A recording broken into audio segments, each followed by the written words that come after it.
Hello বন্ধুরা, আপনারা দেখছেন ডিজিটাল সবকিছু ইউটিউব চ্যানেল। তো বন্ধুরা, বকেয়া ডিএ নিয়ে রাজ্য সরকারের যে অনিচ্ছা প্রকাশ পেয়েছে সেটা আপনারা প্রত্যেকেই ইতিমধ্যে জেনে ফেলেছেন। কারণ রাজ্য সরকার দিনের পর দিন এই বকেয়া ডিএ মামলাটাকে কিভাবে পিছিয়ে দেওয়া যায়, কিভাবে কর্মচারীদেরকে তাদের ডিএ অধিকার থেকে আরও সরিয়ে রাখা যায়, সেই চেষ্টাই করে আসছেন এতদিন ধরে। তবে এবার সংগ্রামী যৌথ মঞ্চের চিঠি, সংগ্রামী যৌথ মঞ্চের পাল্টা যুক্তি রাজ্য সরকারের আর্থিক অনটনকে নিয়ে কি বলা হচ্ছে সেই চিঠিতে, বা রাজ্য সরকার আর্থিক অনটনের কি ধরনের যুক্তি দেখাচ্ছে, তার পাল্টা যুক্তিতে যৌথ মঞ্চ কি বলছে, এগুলো আপনাদের জানা দরকার। আর সেই কারণে আজকের ভিডিওটি আপনাদের জন্য অত্যন্ত গুরুত্বপূর্ণ। কারণ সংগ্রামী যৌথ মঞ্চ প্রথম থেকেই এই ডিএ মামলা নিয়ে লড়াই চালিয়ে যাচ্ছেন এবং তার সঙ্গে যুক্ত রয়েছেন রাজ্যের সমস্ত কর্মচারীরা। তাই দেখে নেব পুরো বিষয়টি আজকের ভিডিওর মধ্যে। তাই ভিডিওটিকে কোথাও স্কিপ না করে প্রথম থেকে শেষ অবধি পুরোটাই দেখবেন মনোযোগ সহকারে, যাতে করে কোনো জায়গায় বুঝতে আপনাদের কোনো প্রকারের অসুবিধা না হয়। এছাড়াও আপনি যদি আমাদের চ্যানেলে প্রথমবার হয়ে থাকেন তাহলে অবশ্যই চ্যানেলটিকে সাবস্ক্রাইব করে বেল আইকনটি প্রেস করে অল নোটিফিকেশনে ক্লিক করে দেবেন, যাতে করে আমাদের চ্যানেলে যখনই কোনো নতুন ভিডিও আপলোড হবে তা সরাসরি আপনাদের কাছে পৌঁছে যায়। তো চলুন দেখে নেওয়া যাক এখানে বিষয়টি ঠিক কী বলা হচ্ছে। এখানে দেখুন একটি আর্টিকেল প্রকাশিত হয়েছে, ডিয়ারনেস অ্যালাউন্স, বকেয়া ডিএ নিয়ে রাজ্য সরকারের অনিচ্ছা, সংগ্রামী যৌথ মঞ্চের চিঠি। সংগ্রামী যৌথ মঞ্চ 30 জুন 2025 তারিখে পশ্চিমবঙ্গের মুখ্য সচিব এবং অতিরিক্ত মুখ্য সচিবের কাছে একটি চিঠি জমা দিয়েছে। এই চিঠিতে সুপ্রিম কোর্টের নির্দেশ অনুযায়ী রাজ্যের সরকারি কর্মচারীদের বকেয়া 25% মহার্ঘ ভাতা অবিলম্বে মিটিয়ে দেওয়ার দাবি জানানো হয়েছে।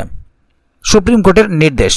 সুপ্রিম কোর্ট গত 16 মে 2025 তারিখে পশ্চিমবঙ্গ সরকারকে নির্দেশ দেয় যে কলকাতা হাইকোর্টের রায় বহাল রেখে রাজ্যের সমস্ত যোগ্য সরকারি কর্মচারীদের বকেয়া 25% ডিএ মিটিয়ে দিতে হবে।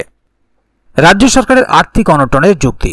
রাজ্য সরকার বারবার আর্থিক অনটনের কারণ দেখিয়ে ডিএ প্রদান পিছিয়ে দিচ্ছে, তবে কলকাতা হাইকোর্ট এবং ট্রাইব্যুনাল উভয়ই এই যুক্তি প্রত্যাখ্যান করেছে এবং জানিয়েছে যে ডিএ সরকারি কর্মচারীদের অধিকার। সুপ্রিম কোর্টও রাজ্য সরকারের আর্থিক সংকটের দাবি খারিজ করে দিয়েছে। সংগ্রামী যৌথ মঞ্চের পাল্টা যুক্তি। এসজেএম যুক্তি দিয়েছে যে রাজ্যের তহবিলে পর্যাপ্ত অর্থ রয়েছে। তারা উদাহরণস্বরূপ উল্লেখ করেছে যে সুপ্রিম কোর্টের নির্দেশ না থাকা সত্ত্বেও রাজ্য সরকার এসএসসি এর মাধ্যমে চাকরি বাতিল হওয়া গ্রুপ সি এবং গ্রুপ ডি কর্মীদের জন্য 25,000 এবং 20,000 টাকা করে দেওয়ার সিদ্ধান্ত নিয়েছে। এছাড়াও নয়াদিল্লির বঙ্গভবন এবং চেন্নাইয়ের একটি যুব হোস্টেলের কর্মচারীরা কেন্দ্রীয় হারে ডিএ পাচ্ছেন, যা রাজ্যের আর্থিক অনটনের দাবির সঙ্গে মেলে না।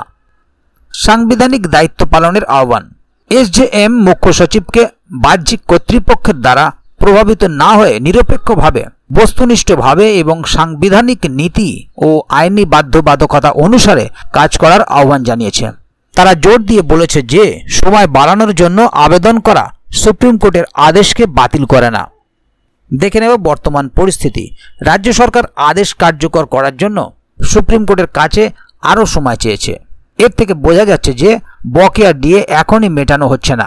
রাজ্য সরকারের এই গড়িমসির ফলে সরকারি কর্মচারীদের মধ্যে ক্ষোভ বাড়ছে এবং তারা তাদের ন্যায্য অধিকার থেকে বঞ্চিত হচ্ছেন।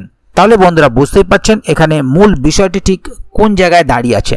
প্রত্যেক সরকারি কর্মচারীর মধ্যেই এই ক্ষোভ বাড়ছে এবং তারা তাদের ন্যায্য অধিকার থেকে বঞ্চিত হচ্ছেন, কারণ রাজ্য সরকার তাদেরকে এই অধিকার থেকে বঞ্চিত করছে বা এতদিন করে এসেছে। সেটাই আপাতপক্ষে এখানে বোঝা যাচ্ছে। তার কারণ রাজ্য সরকার সুপ্রিম কোর্টের আদেশ মানতে আরও সময় চাইছে। স্বাভাবিকভাবেই এটা সবার কাছে পরিষ্কার যে রাজ্য সরকার এই বিষয়টি নিয়ে গড়িমসি করছে। তাই আগামী দিনে এই বিষয় নিয়ে আরও নতুন কি আপডেট সামনে আসে তা জানার জন্য অবশ্যই চ্যানেলটিকে সাবস্ক্রাইব করে চ্যানেলের সঙ্গে থাকবেন, যাতে করে এই বিষয়ে আগামী দিনে আরও নতুন কোনো আপডেট আসলে তা সরাসরি আপনাদের কাছে পৌঁছে যায়। তো বন্ধুরা, আজকের গুরুত্বপূর্ণ ভিডিও আপডেটটি এখানেই শেষ করছি। ভিডিওটির সম্বন্ধে আপনাদের মতামত এবং আপনারা কে কোথা থেকে ভিডিওটি দেখছেন অবশ্যই কমেন্ট বক্সে লিখে জানাবেন। ভিডিওটি ভালো লাগলে অবশ্যই একটি লাইক দেবেন এবং বন্ধুদের জানার সুবিধার্থে ভিডিওটিকে শেয়ার করবেন, যাতে তারাও বিষয়টি সম্বন্ধে জানতে পারেন। ভিডিওটি শেষ পর্যন্ত দেখার জন্য অসংখ্য ধন্যবাদ। আবার দেখা হবে আগামী ভিডিওতে। ততক্ষণ পর্যন্ত ভালো থাকুন, সুস্থ থাকুন। ধন্যবাদ।